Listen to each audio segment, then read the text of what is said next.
मध्य प्रदेश की चंबल घाटी में एक बॉलीवुड फिल्म की शूटिंग हो रही थी। उस फिल्म का नाम था मुझे जीने दो। फिल्म के प्रोड्यूसर सुनील दत्त अपने लाडले बेटे संजय को शूटिंग दिखाने के लिए सेट पर ले आते हैं। तभी रूपा नाम का एक डकैत आ जाता है। रूपा डकैत ने संजय को अपनी गोद में ले लिया और सुनील दत्त से पूछा, अगर हम इस बच्चे को किडनैप कर लेते हैं तो कितना पैसा दोगे? ये सुनकर सुनील दत्त घबरा जाते हैं। सुनील ने दिमाग से काम लिया। वो स्मार्टली हंसते हैं और डकैत के हाथ से अपना बच्चा ले लेते हैं। रूपा डकैत के कारण उस दिन की शूटिंग कैंसिल हो जाती है। अगले ही दिन सुनील दत्त ने अपने बेटे संजय और पत्नी नरगिस को बॉम्बे वापस भेज दिया। इस तरह जाकर संजय दत्त की जान बची। संजय दत्त का जन्म 29 जुलाई 1959 के दिन हुआ था। संजय के पिता सुनील दत्त का असली नाम बलराज दत्त था। वही उनकी मां नरगिस मुस्लिम परिवार से आती थी। उनका असली नाम था फातिमा राशिद। बचपन में संजय को खिलौने वाली बंदूकों से खेलने का शौक था। एक दिन संजय दत्त के हाथ अपने पिता सुनील दत्त की असली लाइसेंसी बंदूक लग जाती है, जिससे अपने ही घर की नौकरानी पर गोली चल जाती है। दिन अच्छा था कि नौकरानी सिर्फ बुरी तरह से जख्मी हुई। दत्त परिवार ने उनका इलाज करवाया और मामला रफा दफा कर दिया। सुनील दत्त के पाली हिल वाले बंगले पर अक्सर बॉलीवुड के बहुत से लोग आते जाते रहते थे, जिनके साथ सुनील दत्त स्मोकिंग किया करते थे और इनके टुकड़े नीचे बगीचे में फेंक दिया करते थे। इन फेंकी हुई सिगरेट से ही संजय को सिगरेट की लत लग जाती है। इस समय संजय की उम्र मात्र 10 साल थी। एक दिन सुनील दत्त ने देखा कि बगीचे से धुआं आ रहा है। नीचे देखा तो वहाँ संजय जमीन पर लेटकर सिगरेट पी रहे थे। संजय की हरकतों को देखकर सुनील दत्त परेशान रहने लगे। इसलिए संजय का एडमिशन हिमाचल प्रदेश के सनावर में मौजूद लॉरेंस स्कूल में करा दिया जाता है, ताकि उनमें कुछ सुधार आ सके। माना जाता है कि यह सलाह किसी और ने नहीं बल्कि दत्त परिवार की करीबी रही प्रधानमंत्री इंदिरा गांधी ने दी थी।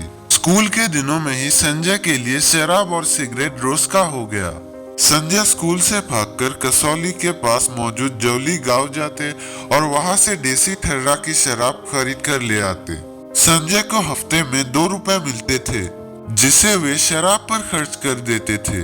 स्कूल में संजय को एक बिगड़ैल बच्चे की तरह देखा जाने लगा। टीचर्स के लिए संजय एक बड़ा सिरदर्द बन जाता है।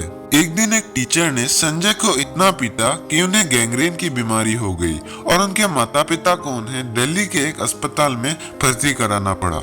साल 1977 में 18 साल की उम्र में संजय लॉरेंस स्कूल से पास आउट हो जाते हैं। संजय का एल्फिंस्टन कॉलेज में एडमिशन करा दिया जाता है, लेकिन संजय का पढ़ाई में कोई मन नहीं लग रहा था। वो अक्सर ओबरॉय होटल के नाइट क्लब, रॉक कॉन्सर्ट्स और मूवीज देखने के लिए निकल जाते थे। कॉलेज में ही संजय ने ड्रग्स लेना शुरू कर दिया। उस समय मुंबई में ड्रग्स फैशन में थी और ज्यादातर लोगों को इनके साइड इफेक्ट्स के बारे में बिल्कुल पता नहीं था। संजय ने एक्सपेरिमेंट के तौर पर गांजा पीना शुरू कर दिया, लेकिन जल्द ही वो कोकेन, हेरोइन, LSD और एसिड जैसी खतरनाक ड्रग्स भी करने लगे। हाल ये हो गया कि जितनी भी तरह की ड्रग्स इंडिया में मौजूद थी, वे सब संजय ने कर डाले। इधर नरगिस को भी अपने बेटे में ये सारे बदलाव नजर आ रहे थे। वे पूछती कि संजय के कमरे से ये अगरबत्ती जैसी खुशबू क्यों आ रही है, लेकिन उन्हें नहीं पता था कि ये गांजा है। संजय घंटों अपने कमरे में बंद रहते। नरगिस को उनके सामान में से कोकेन, हेरोइन और गांजा मिलने लगा। संजय के आए दिन झगड़े होने लगे। वे ज्यादातर वक्त अपने नशेड़ी दोस्तों के साथ बाहर रहते या घंटों केवल अपने कमरे में बंद रहते। लेकिन नरगिस ने अपने पति को ये नहीं बताया था कि संजय किस हद तक ड्रग्स करने लगे हैं। वे अपने बेटे को कैसे भी करके बचाना चाहती थी। नरगिस का मानना था कि एक बार फिल्मों में आने के बाद संजय की ये सारी बुरी आदतें छूट जाएंगी। अब संजय दत्त को लॉन्च करने के लिए 1 करोड़ की रॉकी फिल्म बनाने की तैयारी शुरू हो जाती है, जिसे खुद सुनील दत्त डायरेक्ट करने वाले थे। फिल्म रॉकी के शूटिंग के दौरान ही संजय का अपनी को स्टार टीना मुनीम से अफेयर शुरू हो जाता है। लेकिन नरगिस इससे खुश नहीं थी। इन्हीं दिनों एक दिन पता चला कि नरगिस को पैंक्रियाटिक कैंसर है।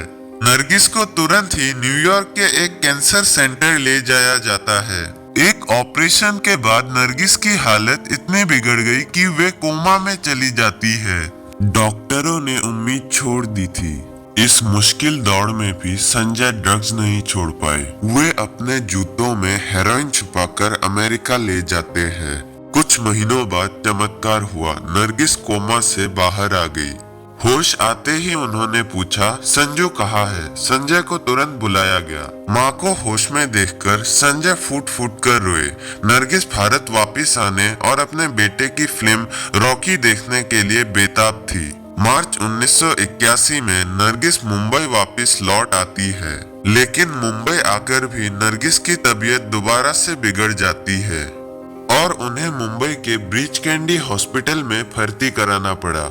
नरगिस की इच्छा के अनुसार रॉकी फिल्म की रिलीज डेट 6 मई 1981 तय की गई थी, लेकिन 3 मई 1981 के दिन ही यानी रॉकी फिल्म रिलीज होने के 3 दिन पहले ही नरगिस की मौत हो जाती है। नरगिस की मौत का संजय को इतना बड़ा सदमा लगा कि वो रोए तक नहीं। नरगिस के इच्छा के मुताबिक 6 मई को ही रॉकी फिल्म का प्रीमियर हुआ। प्रीमियर वाले दिन दत्त परिवार नरगिस की कब्र पर गए और सिनेमा हॉल में नरगिस की सीट यानी E15 खाली रखी गई। संजय और सुनील दत्त पूरी फिल्म के दौरान उस खाली सीट को देखते रहे। फिल्म खत्म होने पर हॉल तालियों से गूंज उठा, लेकिन संजय उदास थे क्योंकि जिसकी तारीफ उनके लिए सबसे ज्यादा मायने रखती थी वो माँ फिल्म देखने से कुछ दिन पहले ही हमेशा के लिए जा चुकी थी। 1.5 करोड़ में बनी संजय दत्त की इस पहली फिल्म ने 6 करोड़ की ग्रॉस कलेक्शन करके एक हिट साबित हुई। माँ के मौत के बाद संजय ड्रग्स में और ज्यादा डूब जाते हैं। पिता सुनील दत्त भी अब गहरे सदमे में थे, लेकिन इस मुश्किल वक्त में भी संजय का सहारा बने कुमार गौरव और टीना मुनीम। कुमार गौरव उस समय संजय की बहन नम्रता दत्त को डेट कर रहे थे। साल 1982 और 83 में संजय की 2 फिल्में आई। एक विधाता जो साल 1982 की सबसे बड़ी हिट बनी, लेकिन दूसरी फिल्म मैं आवारा हूँ फ्लॉप रही। लेकिन संजय के सेट पर नशे में होने और बेहोश होने की खबरें अब आम थी। संजय से अब प्रोड्यूसर्स भी परेशान रहने लगे थे। ये इतना ज्यादा हो गया था कि खुद सुनील दत्त ने ही अपनी तरफ से प्रोड्यूसर्स को अपने बेटे की हालत के बारे में बताना शुरू कर दिया था। इससे दोनों बाप बेटे के रिश्ते में तनाव आ जाता है। सुनील दत्त ने संजय की इलाज की कोशिशें शुरू कर दी। मुंबई की एक क्लिनिक में संजय को इलेक्ट्रोड थेरेपी दी जाती है जो दर्दनाक थी, लेकिन इसका भी कोई फायदा संजय पर नहीं हुआ। संजय का ब्रीच कैंडी हॉस्पिटल में भी इलाज चला, लेकिन कोई फायदा नहीं होता है। एक दिन संजय को अपनी बहन प्रिया की जगह गोरखा नजर आने लगी। वे एक गोरखा कहकर उन्हें बुलाने लगे। प्रिया को डर लगने लगा। वे कोई झगड़ा नहीं चाहती थी, इसीलिए गोरखा होने का नाटक करने लगी। प्रिया ने उनसे पूछा, जी साहब बोलो क्या करने का है साहब। संजय ने जवाब दिया, मेरे लिए चरस लेकर आओ। प्रिया ने कहा, चरस नहीं है मेरे पास, बीड़ी है, बीड़ी मांगता है क्या। साल 1982 में सुनील दत्त संजय को टीना के साथ इलाज के लिए जर्मनी ले जाते हैं, लेकिन यहाँ भी कुछ फायदा नहीं हुआ। इसी दौरान टीना राजेश खन्ना के साथ सौतन फिल्म कर रही थी। दोनों के बीच अफेयर की खबरें उड़ने लगी। इस खबर से संजय का दिल बुरी तरह से टूट जाता है और टीना से उनका रिश्ता यहीं पर खत्म हो जाता है। 22 मई 1982 की रात दिल टूटने के गम में और नशे में होने के कारण संजय ने अपने घर में अपनी एक राइफल से हवा में गोलियां चला दी। घर की खिड़कियां और कार के शीशे टूट जाते हैं। पड़ोसी इकट्ठा हो जाते हैं। संजय बदहवास हालात में थे और चिल्ला रहे थे, मैं ड्रग एडिक्ट नहीं हूँ। घटना की खबर मिलते ही पुलिस आ गई, लेकिन संजय अपने एक दोस्त की मदद से यहाँ से भाग निकले। अगले दिन संजय ने खुद ही पुलिस के सामने सरेंडर कर दिया। संजय पर लापरवाही से हथियार इस्तेमाल करने का केस दर्ज हो जाता है और 500 रुपए की जमानत पर उन्हें रिहा भी कर दिया जाता है। इस घटना के समय सुनील दत्त और संजय की बहनें अमेरिका में थी। संजय ने मीडिया से कहा कि बंदूक साफ करते वक्त गलती से गोली चल गई। एक दिन संजय हेरोइन का नशा करने के बाद लगातार 2 दिन तक सोते रहे। 2 दिन बाद संजय को होश आया। संजय ने आईने में देखा कि उसकी आंखें सूजी हुई थी। संजय को लगा कि वे अब मरने वाले हैं। संजय को एहसास हो चुका था कि अब हालात बिगड़ चुकी है। आखिर में संजय अपने पिता के पास गए और रोते हुए कहा कि मुझे मदद चाहिए। जनवरी 1984 में सुनील दत्त संजय को अमेरिका ले जाते हैं। मियामी की एक हॉस्पिटल में संजय का इलाज शुरू हुआ। डॉक्टर्स ने संजय से पूछा कि वे कौन कौन सी ड्रग्स करते हैं, तो संजय ने कहा यार ये तो सब टिक करना पड़ेगा। संजय की हालत देखकर डॉक्टर्स हैरान थे कि इतनी सारी ड्रग्स लेने के बाद भी संजय जिंदा कैसे है। आखिर एक बार फिर अमेरिका में संजय का इलाज शुरू होता है और सुधार नजर आने लगा। 1 महीने के डिटॉक्स के बाद संजय को लगा कि वो ठीक हो गए, लेकिन डॉक्टर्स उन्हें लंबे समय के लिए मिसिसिपी के एक रिहैब सेंटर भेजना चाहते थे। रिहैब सेंटर में संजय को करीब 30 अन्य मरीजों के साथ रखा गया।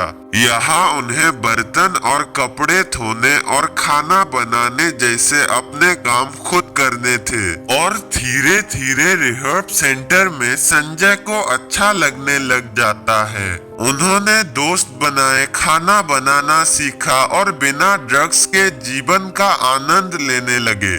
इसी रिहैब सेंटर में संजय को हफ्ते में 1 बार फोन करने की इजाजत थी। हालांकि रिहैब सेंटर में रहने के बाद भी संजय के लिए अकेलेपन और नशे की लत से लड़ना आसान नहीं था। सुनील दत्त को शक हुआ कि संजय ने फिर से शराब पीना शुरू कर दिया। वे निराश होकर भारत लौट आते हैं। उन्होंने संजय को नरगिस की आवाज में रिकॉर्ड किए गए कुछ क्लिप भेजे जिनमें नरगिस संजय को सलाह दे रही थी और अपने प्यार का इजहार कर रही थी। इस बार अपनी स्वर्गवासी माँ की आवाज सुनकर संजय फूट फूट कर रोए। ये संजय के जीवन का टर्निंग पॉइंट था और उन्होंने ठान लिया कि अब वे नशे को हाथ नहीं लगाएंगे। सितंबर 1984 में संजय मुंबई लौट आते हैं। लौटते ही संजय का ड्रग डीलर उनसे मिलने आया और नए माल का ऑफर देने लगा। ये संजय के लिए डिसाइडिंग मोमेंट था। ड्रग्स लेनी है या उसे भगाना है। इस बार संजय की इच्छा शक्ति जीत गई। संजय ने ड्रग डीलर को वहां से भगा दिया। ये वो दिन था जब पहली बार संजय को लगा कि उन्होंने नशे के खिलाफ पहली जंग जीत ली है। 8 महीने तक संजय को बॉम्बे में कोई खास काम नहीं मिलता है। संजय अपना ज्यादातर टाइम बांद्रा के सी रॉक होटल में स्क्वाश खेलकर बिताते थे। फिर एक दिन फिल्म प्रोड्यूसर पप्पू वर्मा ने संजय को अपनी एक्शन फिल्म जान की बाजी ऑफर की। संजय ने इस फिल्म के लिए हाँ कर दी। जान की बाजी के सेट पर पहले ही दिन संजय घबराए हुए थे, लेकिन शॉट पूरा होते ही पूरे यूनिट ने खड़े होकर उनके लिए तालियां बजाई। जब ये फिल्म रिलीज हुई तो ठीक ठाक चली, लेकिन संजय को अब एक बड़ी हिट की तलाश थी। इसी समय 4 ऐसे लोग एक साथ आए जो सक्सेस के लिए भूखे थे। डायरेक्टर महेश भट्ट, जिनकी पिछली कुछ फिल्में फ्लॉप रही थी। कुमार गौरव, जिनका करियर लव स्टोरी के बाद अच्छा नहीं चल रहा था। स्क्रिप्ट राइटर सलीम खान, जो जावेद अख्तर से अलग होने के बाद खुद को साबित करना चाहते थे। और संजय दत्त, जो एक यादगार वापसी की तलाश में थे। महेश भट्ट 2 सौतेले भाइयों की एक कहानी पर काम कर रहे थे। कुमार गौरव ने इस फिल्म को प्रोड्यूस करने का फैसला लिया और सलीम खान ने स्क्रिप्ट लिखी। फिल्म में लीड रोल के लिए कुमार गौरव और संजय दत्त को लिया गया। हालांकि कुमार गौरव के पिता राजेंद्र कुमार इस बात से खुश नहीं थे, क्योंकि संजय का किरदार जो फिल्म में मर जाता है वो ज्यादा दमदार था। लेकिन कुमार गौरव ने संजय के साथ अपनी दोस्ती निभाई और फिल्म बनाने पर अड़े रहे। इन दो सौतेले भाइयों की इस फिल्म का नाम रखा गया नाम। इसमें कुमार गौरव ने जिम्मेदार भाई रवि का किरदार निभाया और संजय दत्त ने एक बिगड़े हुए भाई विकी का किरदार निभाया, जो दुबई जाकर ड्रग्स के धंधे में फंस जाता है। विकी का किरदार काफी हद तक संजय की असल जिंदगी से मिलता जुलता था। इस फिल्म का म्यूजिक रिलीज होने से पहले ही हिट हो गया, खासकर पंकज उदास की गजल चिट्ठी आई है चिट्ठी आई है। 12 सितंबर 1986 को नाम फिल्म रिलीज होती है और सुपरहिट साबित होती है। लोगों ने संजय में एक बेहतरीन अभिनेता और एक नया स्टार देखा। फिल्म की सफलता के बाद संजय का कॉन्फिडेंस लौट आता है। अब संजय को साबित करना था कि नाम फिल्म तुक्का नहीं थी। संजय की लोकप्रियता अब बढ़ रही थी, खासकर छोटे शहरों में। संजय की जिंदगी की ट्रेजेडी, ड्रग्स की लत, अफेयर्स, कमबैक, बॉडी और लंबे बालों ने उन्हें एक कल्ट हीरो बना दिया। इस दौरान संजय का नाम फिलीपींस की एयर होस्टेस किमी कटकर के साथ जुड़ा, लेकिन इनके रिश्ते ज्यादा दिन नहीं चले। फिर उनकी जिंदगी में आई ऋचा शर्मा। ऋचा शर्मा न्यूयॉर्क में पली बढ़ी थी और देवानंद ने उन्हें हम नौजवान फिल्म में लॉन्च किया था। संजय ऋचा से साल 1985 में मिले थे और पहले ही नजर में उन पर फिदा हो गए थे। संजय को लगा कि ऋचा बाकी लड़कियों से अलग है, सीधी, भरोसेमंद और पैसों के पीछे ना भागने वाली लड़की। संजय ने ऋचा से शादी करने का फैसला ले लिया, लेकिन उनकी शर्त थी कि ऋचा अपना एक्टिंग करियर छोड़ दे। ऋचा इस बात को मान जाती है। अक्टूबर 1987 को संजय और ऋचा ने न्यूयॉर्क में शादी कर ली। इस शादी के दौरान नरगिस की एक तस्वीर भी रखी गई। सुनील दत्त बहुत खुश थे कि अब संजय की जिंदगी पटरी पर आ जाएगी। शुरुआत में सब ठीक था। ऋचा घर संभालती थी और संजय अपने काम में व्यस्त रहते। 10 अगस्त 1988 को उनकी बेटी त्रिशाला का जन्म होता है, लेकिन कुछ महीनों बाद ही ऋचा को तेज सिरदर्द होने लगा। बाद में पता चला कि उन्हें ब्रेन ट्यूमर है, वो भी कैंसर का। ऋचा को कैंसर के इलाज के लिए उसी हॉस्पिटल में ले जाया गया जहां पर नरगिस का इलाज हुआ था। संजय शुरुआत में उनके साथ रहे, फिर शूटिंग के लिए मुंबई लौट आते हैं। उनकी बहन प्रिया न्यूयॉर्क में ही थी और ऋचा की देखभाल कर रही थी। संजय को अपनी बेटी त्रिशाला की बहुत याद आती थी। ऋचा के बीमारी के दौरान संजय का करियर ऊपर नीचे होता रहा। साल 1988 में संजय की कई फिल्में आती हैं, लेकिन फिल्म कब्जा को छोड़कर बाकी कोई फिल्म खास कमाल नहीं कर पाई। साल 1999 में आमिर खान, शाहरुख खान और सलमान खान के जैसे नए सितारे उभर रहे थे और संजय बिछड़ते जा रहे थे। इस साल भी उनकी सभी फिल्में एवरेज रही, सिवाय जेपी दत्ता के हथियार फिल्म के। इस फिल्म में संजय ने एक बार फिर जुर्म के दुनिया में फंसे युवक का किरदार निभाया। इन सब कारणों से संजय इनसिक्योर फील करने लगे। दूसरी तरफ ऋचा की बीमारी और दूरी का असर उनके रिश्ते पर पड़ रहा था। संजय फिर से शराब और पार्टीज में डूबने लगते हैं। उनका नाम अब अमृता सिंह, एकता और अनु अग्रवाल जैसी अभिनेत्रियों के साथ जोड़ा जाने लगा। इस समय संजय की उनकी को स्टार माधुरी दीक्षित के साथ अफेयर के स्ट्रॉन्ग ह्यूमर्स आने लगे। दोनों दोनों थानेदार, साजन और खलनायक समेत कई फिल्मों में एक साथ काम कर रहे थे। साजन एक लव ट्रायंगल फिल्म थी जिसमें संजय ने एक अपाहिज कवि का किरदार निभाया था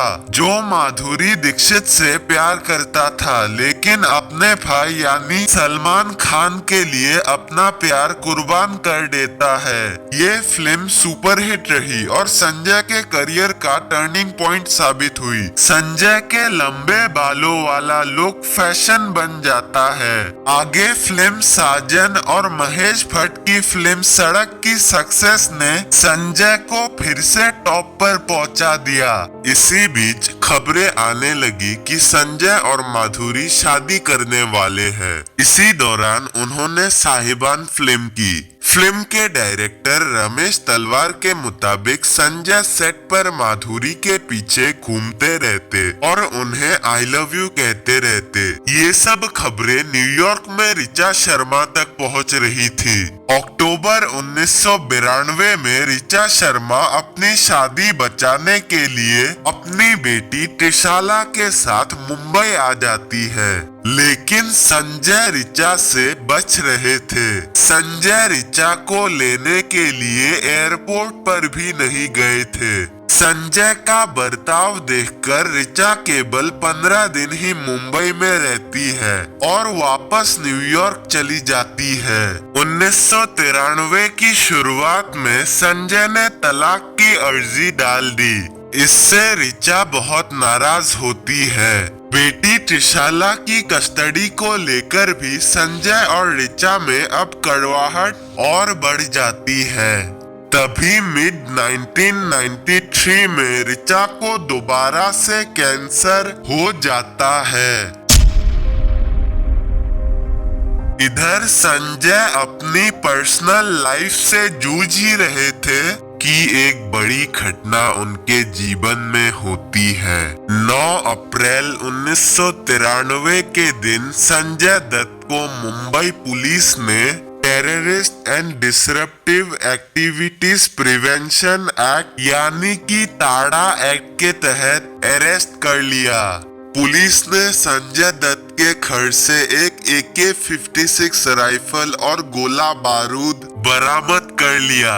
पुलिस ने आरोप लगाया कि इन हथियारों का संबंध मुंबई बम धमाकों में इस्तेमाल हुए हथियारों से है, यानी संजय दत्त को साल 1993 में हुए मुंबई बम धमाकों की साजिश में शामिल होने के आरोप में अरेस्ट कर लिया जाता है। यहाँ से संजय की जिंदगी पूरी तरह से बदल जाती है। संजय दत्त को मुंबई हमलों के आरोप में अरेस्ट क्यों किया गया, इसके पीछे की पूरी कहानी क्या है, ऋचा के साथ संजय के संबंध आगे कैसे रहे, संजय के जेल के दिनों से लेकर अब तक की पूरी कहानी दूसरे और फाइनल एपिसोड में। ये संजय दत्त पर पहला एपिसोड